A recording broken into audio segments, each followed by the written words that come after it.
Hi, I'm Not Movie Recaps, and this is the movie, Mutant Chronicles.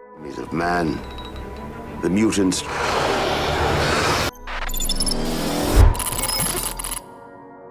10,000 years ago, at the end of the Ice Age, a machine from space landed on Earth with the intent to turn humanity into mutants. A warrior named Nechdai united all the ancient tribes, and together they sealed the machine deep underground. Following this, Nechdai's descendants established an order in Eastern Europe to keep the knowledge of the machine alive through myths in the sacred book, the Chronicle. However, by the year 2707, people had forgotten about the machine, and Earth's natural resources were exhausted.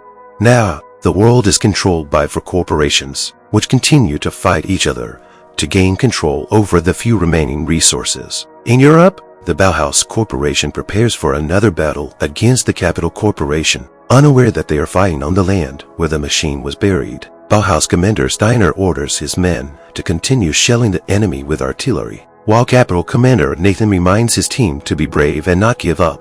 However, morale on the Capital side is incredibly low, as they have already lost many soldiers, and their chances are slim. Sergeant Mish collects the tags of each fallen soldier to honor their memory. At this moment, Bauhaus sends out their tanks, and Capital opens retaliatory fire with their big gun. Another battle begins, and due to the explosions, the place where the machine is buried becomes visible, even revealing a hatch, but no one notices it.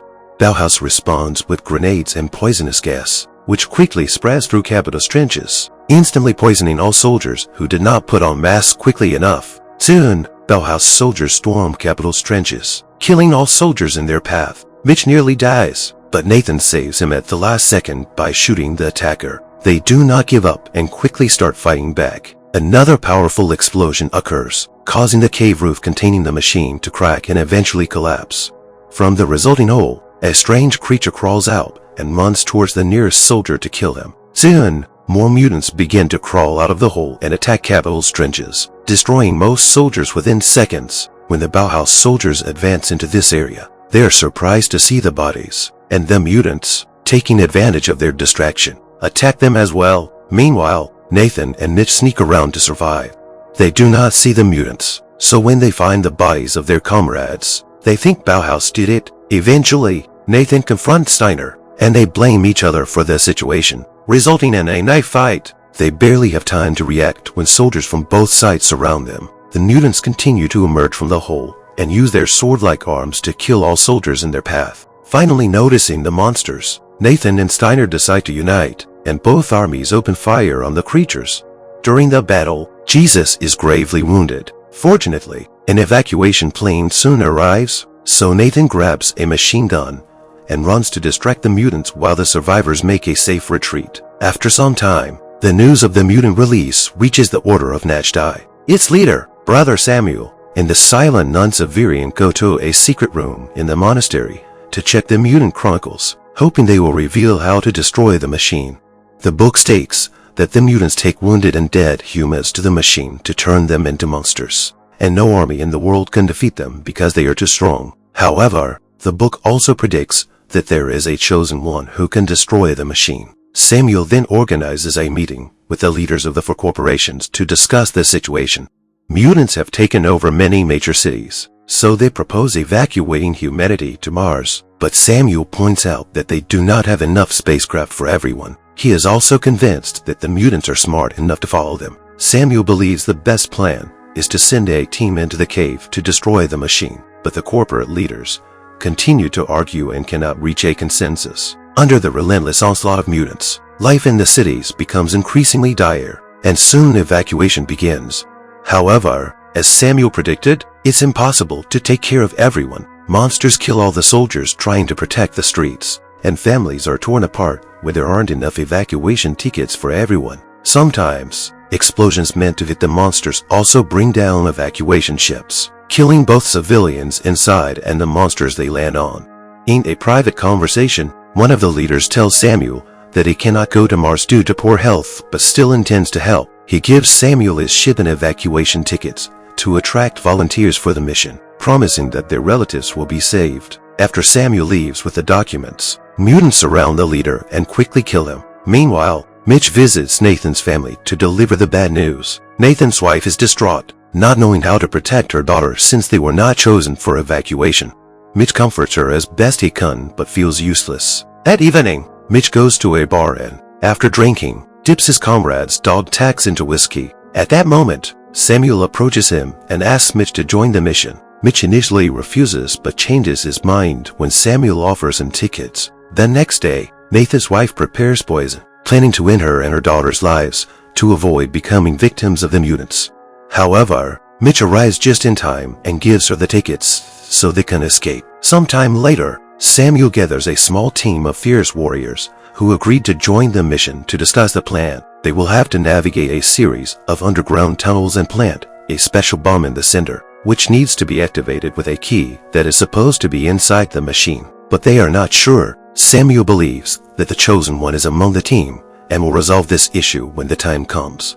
Then Steiner leads the group to a chamber where the military has imprisoned a mutant, intending to teach the rest how to kill it. Severian demonstrates her superb skills by killing the mutant, and Steiner takes notes. A phosphorus bomb, a pistol shot, or a sword aimed at the right spot will do the job. When the mutant dies during the demonstration, Mitch thinks he saw the creature turn back into a human for a second before it expired.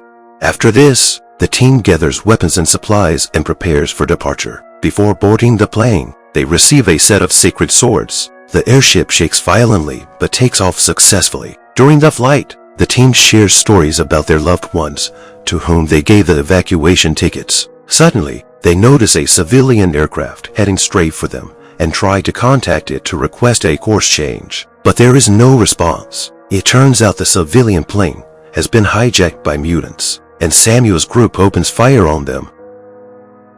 After several failed shots, they lose the enemy ship in the clouds, and their own vehicle suddenly experiences a powerful explosion. The plane catches fire, and the team is forced to rush to the escape pod, which is stuck and won't detach. The pilot, gravely injured, uses a manual lever as his last act, allowing the escape pod to finally break free. The parachute deploys to help with the landing, but the pod is too heavy, and the parachute soon rips. The pod begins plummeting at a dangerous speed, and the team argues about when to open the emergency exit when suddenly the pod crashes through a building. After passing through it, the team deploys the emergency parachute, and the pod lands in an open field. Everyone is fine except for the captain, who is impaled by a large shard and cannot be saved. Mitch gives him a grenade, and as the group moves away, they hear the explosion that kills the captain. Moments later, the team finds themselves in a city overrun by mutants, so they proceed with extreme caution. However, Mitch notices that the evacuation here is not going well because the soldiers are demanding exorbitant amounts of money to allow people on board and beating those who complain. In a rage, Mitch pushes through the crowd and confronts the soldiers, killing one when they refuse to cooperate. The second soldier, terrified, allows every civilian to pass for free. Mitch then returns to the team, but Steiner scolds him for jeopardizing the mission. Following the map from the book, the group continues on and reaches an abandoned church by evening. According to the Chronicles, there are secret tunnels beneath it that can lead them to the machine. They enter the church, descending through the roof using ropes, and are unnerved by the religious statues and the thousands of bones in every corner. Following the Chronicles, they traverse the catacombs and eventually find the lost city of the ancients. According to the book, an elevator shaft will lead them into the tunnels. This means they will now have to descend 60 floors. First, Kim Woo sets an anchor point at the top to avoid the elevator cab. Then the team secures the rope and begins the descent. Moving cautiously, they reach the distance specified in the book but see no entrance. Samuel decides to consult the Chronicles and gets so distracted that he slips and falls.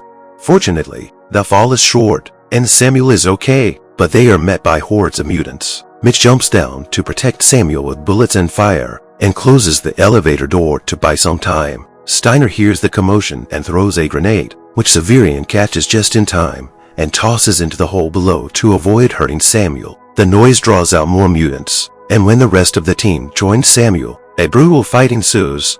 The mutants immediately charge at them and corner them. Above, Kim Woo fiercely shoots his machine gun, killing as many mutants as he can until he runs out of ammunition. Then the mutants climb into the elevator to attack him, and Kim sets them on fire and cuts the rope, causing the cab to fall. Below, the team is ready to continue their descent, fighting with swords, but at that moment, the cab crashes into the horde, Another explosion occurs, but not all the mutants are dead yet. The team is ready to keep fighting when Kim's hand emerges from the wreckage and activates a grenade, killing the remaining mutants and himself. After resting and paying their respects to Kim, the team continues their journey. Samuel checks the Chronicles again, which irritates Mitch because it doesn't understand what is so special about the book. Samuel tells him to have faith and pours some water on the ground, which flows into two small holes, opening the entrance to the tunnel. The group quickly crosses the tunnel and reaches another room, where they carefully walk along the edge of the wall, observing the monsters below. The mutants are dragging wounded people towards the machine, and Mitch is shocked to see Nathan among the victims. Steiner guesses that Mitch will want to save him and orders him to stay, but Mitch goes anyway. Steiner then considers shooting Mitch to stop him, but can't bring himself to do it and continues with the others. Mitch sneaks down and shoots a stalactite, which kills a mutant. The friends are finally reunited, and Mitch carries Nathan to a safe place. Nathan asks about his family, and Mitch tells him they are on Mars, knowing his wife and daughter are safe. Nathan can die peacefully, so he asks Mitch to leave him and finish the mission. Accepting that his friend is in deep pain, Mitch decides to end his suffering. Meanwhile, the rest of the team reaches a narrow bridge. They must cross as quietly as possible to avoid alerting the mutants below. Suddenly, a pebble falls, and when everyone turns to check, Steiner slips and falls, barely holding on at the last second. His scream alerts the mutants to their presence. Steiner is carrying the bomb, so Severian carefully holds onto the edge to take it from him before Steiner falls to the bottom, where mutants attack him. As Steiner opens fire and tries to defend himself, Samuel thinks they should leave him and continue the mission, but the others refuse and rush to help. A brutal battle ensues. The team fights valiantly against the monsters, but there are too many mutants, and they can't withstand such a large army. Minutes later, Mitch arrives and is horrified to find Jesus' dog tags. Suddenly, a mutant attacks him, which he quickly kills thanks to Severian's warning. The nun had managed to hide, and this warning was the first time she had spoken in years. After recounting what happened, Mitch gathers all the pieces of the book and asks her to read it to know where to go next. But it turns out Severian can't read it. She just believes in it. Angrily, Mitch decides to head to the cave center and improvise. The duo moves forward and soon finds the mutants' lair, where they set up explosives while watching their teammates being dragged into the machine. The explosives block the entrance and kill several mutants, allowing Mitch to rush in and free Valeria and Steiner. Mitch then peers into the pit at the cave center and discovers a strange mechanism with people tied to it, apparently turning them into mutants. After a full rotation, Severian and Valeria tie themselves with a rope and descend into the mechanism's heart, while Mitch and Steiner hold them from above. Soon, the mutants begin breaking through the pile of rocks at the entrance, and Steiner leaves Mitch alone with the rope to confront the monsters. After a final salute, Steiner activates a grenade and falls, killing all the mutants. The rope's weight becomes too much for Mitch, and he is dragged to the pit's edge, eventually falling in. The women also fall and land safely, but Mitch ends up in the mechanism, which activates and traps him. Mitch is irradiated, and mechanical arms start inserting various chips into his body. The last chip is supposed to go into his head, so Mitch keeps twisting his neck to avoid it. The machine misses and breaks its grip, allowing Mitch to grab a gun and destroy the mechanical arm. Mitch then joins the women and uses a knife to remove the chips. His face is slightly mutated, but he hasn't fully transformed into a monster. Finally, the group reaches the machine's heart, and while Mitch prepares the bomb, Severian and Valeria fend off the monsters approaching from both sides. Mitch struggles with the device and can't figure out where to insert the detonator, so he relies on the few pages of the book he has. Severian manages to kill more mutants, but freezes when she sees a mutated Samuel approaching. She reacts when Samuel attacks her and forces herself to fight him. On the other side, Valeria kills another mutant but falls, her body cut into by rotating devices. Mitch takes her place and fights off the remaining monsters, urging Severian to kill Samuel, but she can't bring herself to harm her beloved mentor, and Samuel stabs her before pushing her away. Samuel and Mitch then engage in hand-to-hand combat. Samuel overpowers Mitch, who falls near the book pages and the sacred sword. Seeing them together, Mitch realizes that the sacred sword is the key and uses it to stab Samuel, while simultaneously inserting it into the machine. A hatch opens in the ceiling, the structure begins to shake, and Samuel tells Mitch to take a leap of faith. After some hesitation, Mitch jumps down and falls into an underground river. When he surfaces, he sees the machine lifting off and flying into space, leaving Earth forever. Subscribe to the channel and share your thoughts on the movie in the comments.